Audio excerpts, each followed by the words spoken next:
guys. I'm South African Josh, and I want to talk to you today about depression.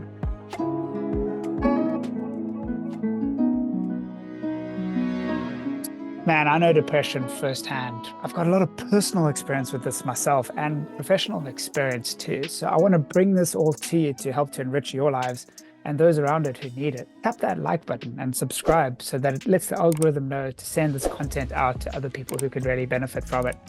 And if you'd like to come explore with us, change your world by changing how you see it, exploring profound angles on the mind, psychosis, and the nature of reality, check out Neurodiversity Gifts, which is the first link in the description below. And if you're not in the mood to take notes, check out the second link in the description below, where you can download a free PDF of the insights and the resources shared in this video. So let's get into it. We're going to talk about what it's like to feel depressed. I can relate, I've been there. And then we're going to talk about what depression is in the second section. And then finally, what helps. What can help to transmute this into a new kind of freedom. So let's get started. What does depression feel like?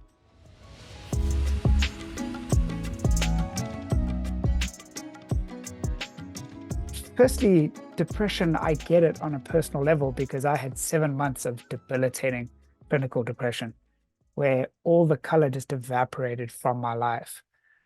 Everything felt gray and dull and heavy. It took every ounce of energy that I had just to push my newly born daughter around the block. I had to quit my job. I dropped all my classes at school. It took everything I could to get out of bed and just have a shower, just go to the park and lie there and try to, how am I going to get myself out of this? I kind of realized I couldn't pull myself up by my own bootstraps. There were definitely things that I could do, but I needed to tap into something larger. Because even the things that I was trying to do, nothing seemed to work. And normally I'm pretty good at thinking my way out of stuff, but it seemed like no matter what I tried, there was just this heavy weight on me. It kind of felt like a caffeine come down, like that, oh, everything just goes kind of groggy, you can't speak clearly. When you're interacting with people, you know that you're dull. And so then that creates a feedback loop. It's like, oh, now I don't have anything good to say. And then that gives you paralyzing anxiety, and then you don't have anything good to say, and then you recognize that. It became this whole feedback loop with life in general. When I realized that I wasn't able to do this stuff, that sent me deeper into depression, which allowed me to do even less, which sent me deeper into depression, and it was a snowball effect. All the things that used to bring me joy, even like surfing and traveling and doing all these kinds of things, didn't bring me joy anymore. People and society all just felt dull and like cardboard cutouts. Like there was no real vitality there. And the game that everyone was playing, it seemed so lame and superficial. I just really didn't want to participate in it. So I get it. It was probably the worst phase of my life. I've been through some hard stuff in life, but clinical depression, it's really devastating because you can't do anything. You can't think your way out of stuff. I've been through harder, like physical, existential stuff, but I had my clarity and I had my energy. And with energy, you can do a lot of different things. And just to share some hope with you, like I thought life could never get better. I was kind of told this is your new normal. You may want to just adjust to this new level and adapt your expectations accordingly. Lower your sets of expectations. Not so. My life is way more colorful and interesting and profound now than it ever was even before my depression. So if you find yourself deep in the pit now, things can get better than you ever imagined. And it can happen relatively quickly once it starts to happen, or it could be this gradual opening of a flower. So I really do get it. And what I've come to realize is that we're biopsychosocial spiritual beings. We're biological, psychological, social, and spiritual beings. And that thriving involves enriching each one of these aspects. So let's touch on them one by one to talk about some of the things that I discovered could provide this newfound meaning and purpose in my life.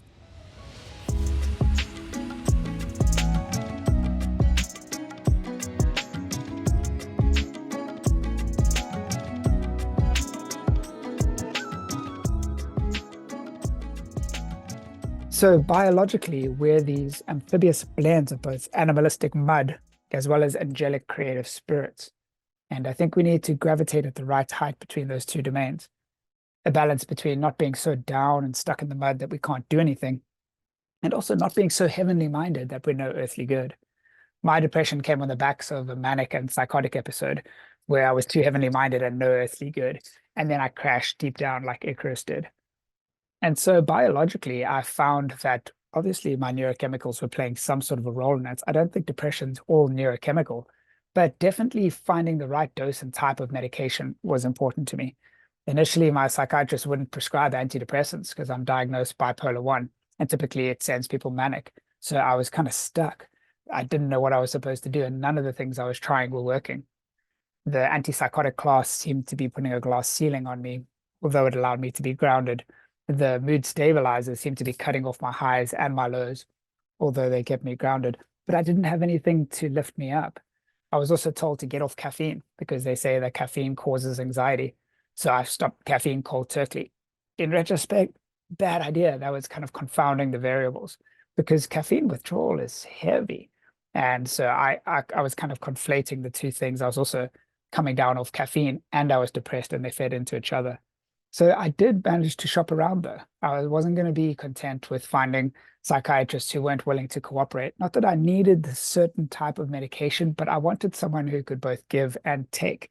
And so I found a psychiatrist who did prescribe me some antidepressants. And my goodness, that made a difference. Problem is, it did send me manic. And so then I went on this manic spree for the next month and a half. But then after I came down off that, I haven't been depressed since, which is such a blessing. So biologically, I think medication obviously makes a huge difference what we're eating. Heavy foods like starches and lots of carbohydrates, I found those could bring me down. Cutting off caffeine, I regret doing that. I feel like a bit of stimulation can just inspire, which can create positive effects in your life because you're accomplishing things, which feeds your dopamine, which makes you accomplish even more. And the snowball effect can work in reverse. Also, just having my mind and body rested within a light environment, preferably a nature environment, where you're just absorbing literally the sunlight, but also the whole energy of the ecosystem. It can have this real healing effect. So biologically, I find those are some of the things that work. Psychologically, social, spiritual. Psychologically, it became really important to reframe the diagnosis that I had, which was bipolar type 1, which they were telling me was a lifelong disability. By looking into these other different models, which I'll touch on in other videos, I discovered, no, this is just a different way of being wired and perceiving things in the world that don't align with the Muggle definition, the status quo. And so by learning that there could be gifts with my sensitivity, there could be gifts with seeing things slightly differently, that gave me fresh hope and power and perspective. I also read a book, Touched with Fire, by Kay Redfield Jamison, which was turned into a movie by Katie Holmes. And at the end of that movie, there's a long list of extensive neurodiverse geniuses and game changers, artists, poets, writers who are able to tap into these altered states of consciousness, being wired slightly differently, and transmute them into meaning and creativity and purpose. And so reframing this situation that I found myself in, reframing my self-identity, who I am, that helped to redeem the experience. And I didn't feel less than or broken down or like I could never amount to anything. But I learned to see, no, we're each individual, unique snowflakes, like we each have different fingerprints. And I was put here for a particular reason. And maybe my depression was going to be the thing that allowed me to reach others who were depressed afterwards. Maybe I was in the process of becoming a Chiron, a wounded healer. And that's exactly how it turned out to be. I really feel like my depression humbled me. It allowed me to reach other people on deeper levels that I wouldn't have been able to before. It allowed me to be a lot less judgmental because we don't know what's going on in people's lives, in their biochemistry, in their soul, in their psyche. And so psychologically, reframing my self-identity and reframing what these mental health conditions really made a big difference. And biopsychosocial. And then socially, well, I was in this feedback loop, like I spoke about how I knew that I couldn't keep up with intellectual conversations. I was in seminary at the time. So even just walking around the seminary, you bumped into a bunch of intellectuals or my friends who knew me before my depression, and they knew how sharp I could be then. And so I was never feeling like I lived up to their expectations or like I couldn't keep up with them intellectually. I couldn't keep up with them energetically. And so that created a kind of feedback loop. And I just felt worse and worse about myself, tried to avoid people more and more. If I saw one of my buddies coming down the hallway, I would like duck into a little corridor to get away because I didn't want another confirmation that I was broken, that I couldn't live up, and that I was never going to live up. So I started avoiding social things, which I think wasn't necessarily the most helpful thing. I think what's more helpful is dropping trying to fake it. Instead of trying to adhere to who I used to be, I could have just relaxed into this new version of myself and dropped those masks, which the word personality comes from, the Latin persona. Drop this mask and just being real about myself. If I was slower, that's fine. If I was seeing things in a different way that wasn't as intellectual, that's fine. And I think that way I would have been able to connect to this real social kind of energetical current where there can be healing words and experiences that are shared between people. And so maybe if you find yourself there, and I did, maybe taking little baby steps towards this new level of authenticity could help. And getting out into social environments where a whole bunch isn't expected from you, that could be cool. Being around people who just accept you unconditionally, maybe even being around strangers who don't have a preconceived idea about who you are. I found I did really get a lot of joy in volunteering with this homeless outreach where we were giving KFC to a bunch of people in a park. And I realized then I still have something to give. So service. I mean, the president of NAMI Orange County says service is the most addictive drug. Getting out there and connecting with other people in ways of serving them, I think that could feed our social thriving. We're social beings and we need this sort of interconnection. So those little baby steps can compound. And I think that that can lift us up out of that. So biopsychosocial, spiritual. Well, for me, the whole thing was spiritual. The whole depression was spiritual. My psychosis was spiritual. I think we're spiritual beings having a human experience. And so when I felt cut off from God, I felt cut off from that inspiration. I felt really bad about myself, really guilty about the kinds of things that I did. Then I guess I was beating myself up and I broke this connection with the life force that's within me. When I was lying in that park, I was just reading the book of Job in the Bible about how bad things kept on happening to this guy. I don't know if that was the best idea, but maybe it was. Although it's kind of depressing, it also shows how these kinds of situations can come our way in life. And it's not a reflection of the character of God. And it's not even necessarily a reflection of the things that we've done, but they can be ways that allow a new revelation of God to emerge, which is what happened to Job at the end. His view of God expanded hugely. Whoa. And he was like, all right, I know how big you are. And so that I think is really big. I was still connected to the church at the time, and I would go to the services, and those were my most emotional times. When we were singing the worship songs, tears would flow out, and it felt like there was a real sort of alchemy, a real sort of catharsis happening within my soul as I was opening up to that spiritual dimension humbly. And so in retrospect, I wish I had have got more plugged into the church. I wish I had have been in little small groups and spiritual community, because I feel like discovering that layer of meaning and purpose afresh and that connection with a good God afresh would really have lifted me out a lot quicker. And there is meaning everywhere. The intelligence that designed this universe created all these different layers of meaning and all these sort of different mosaic pieces, which are the things that happen to us and the seasons in our life that do form this larger tapestry when we zoom out, this larger, bigger picture that has deep meaning and purpose. And so that was huge, realizing that there is meaning and purpose. And even in the dark times, like the hero's journey says, the darkness is a part of the larger story. And that's going to create a metamorphosis that's going to allow you to come out even stronger. To know that God is good. God isn't messing with us and poking us. He's not punishing us. Sometimes we can bring these things on ourselves, but God is like a good father who wants us to be healthy, thriving, clear, vibrant, dynamic reflections of him and his life. So that's biopsychosocial spiritual. And then there's just logistical things. I mean, a lot of our depression can be situational. And then the situations can feed into these different components too, like even the biological, which can then confound the variables. So for me, how I was going to come up with sustainable money was a huge thing. I'd actually had to sell this property that we had because we couldn't pay our rent. And so then we had a big chunk of change. We had $86,000, but then I couldn't work. And so I watched that dwindle and dwindle and dwindle. And it just kind of kept on adding to this feeling of pressure. All the jobs that I saw out there seemed lame. I can't even do it, man. I used to work in a lot of hotels and doing waitering and that kind of stuff. And how could I ever do that when I couldn't even have a conversation with my friend? any kind of interaction with people wouldn't have worked out for me because I couldn't feel like I could do it then. And any sort of job that involved intellectual functioning, even if I was working on a computer, I couldn't do that. Anything that needed creativity, I had none of that. So that was really huge is what am I going to do? Because without empathy, without energy, meaning, purpose, connection, and imagination, I felt empty. And so how I was going to make money. Turns out I needed to revamp my whole life. I left LA, where I was living at the time, moved to San Diego, plugged into a peer support specialist job, which gave me a source of income, huge meaning and purpose. And I was back near the ocean so that I could surf all the time, another real source of joy for me.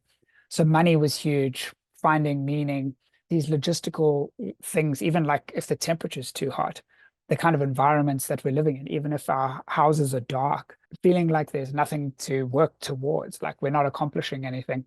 I think that those kinds of things can really weigh on the soul as well. And so accomplishing little goals can help to feed that dopamine, give you more energy, give you those endorphins and make you feel like you're accomplishing things, which then allows you to accomplish the next level and the next level.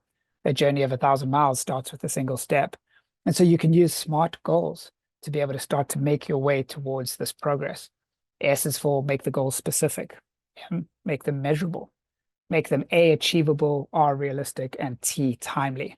And then we can tap into this snowball effect. So that's biopsychosocial, spiritual, and logistical aspects of depression.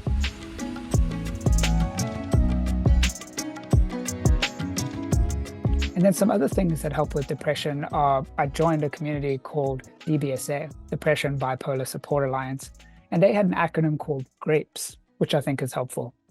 The G is for gentle. Be gentle with yourself. We don't have to beat ourselves up and push ourselves so much.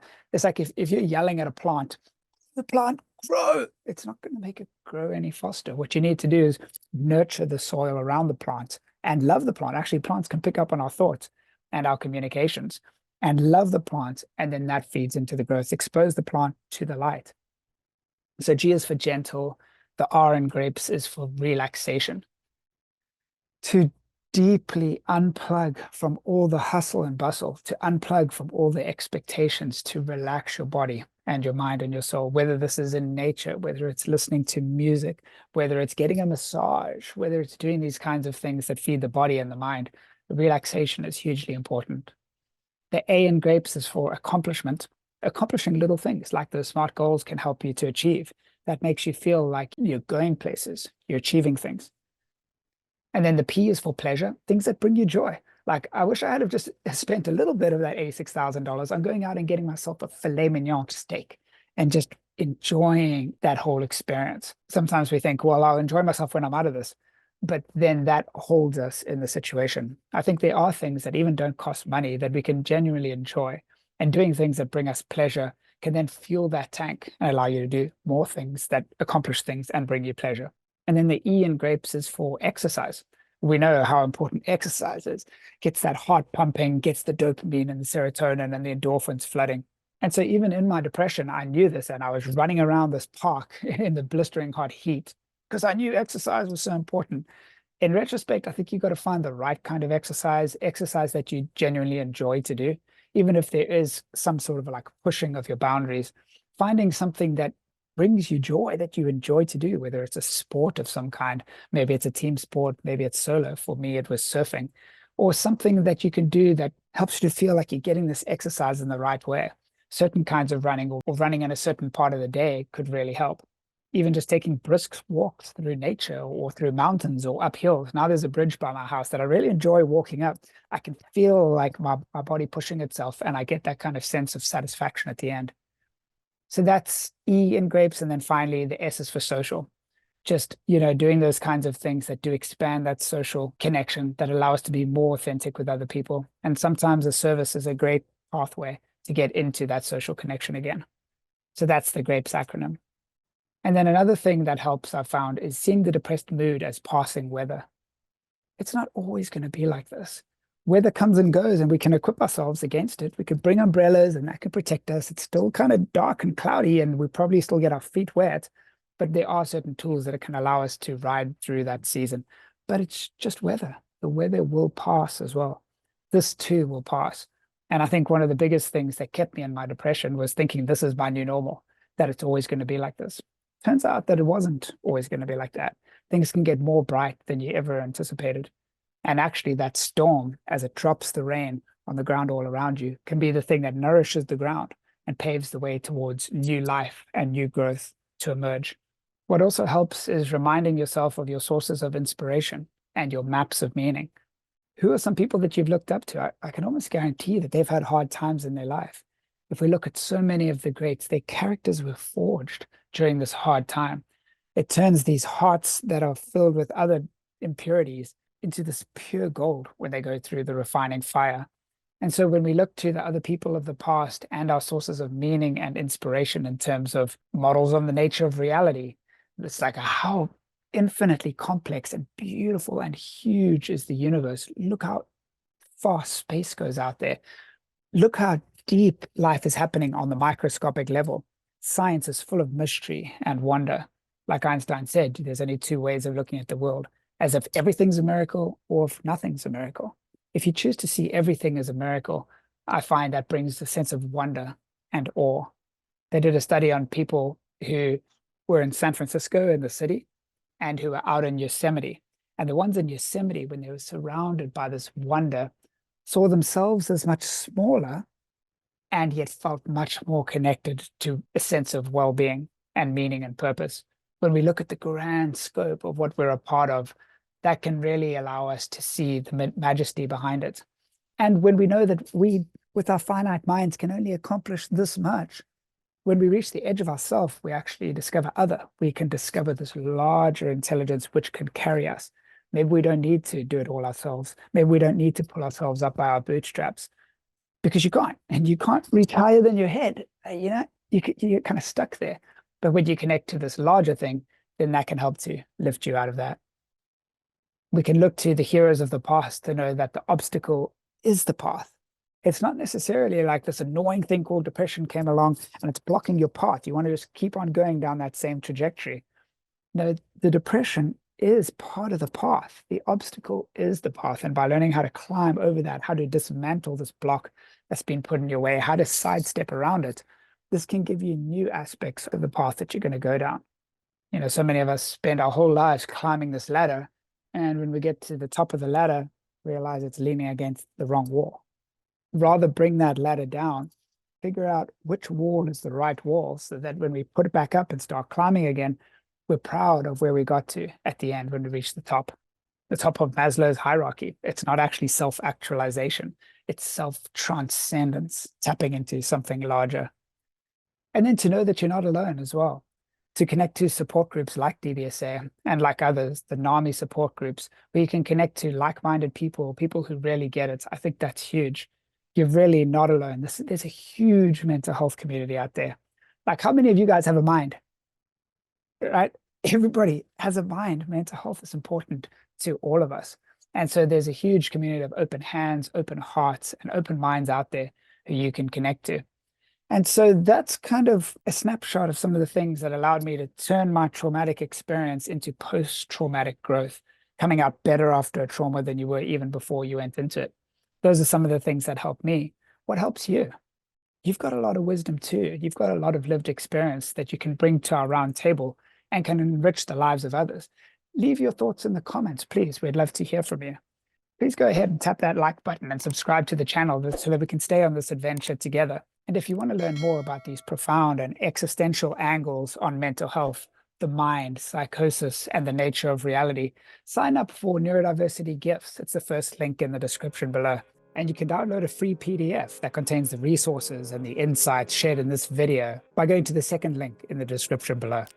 Thanks for being here and bringing your minds and your hearts to this round table. Catch you in the next one.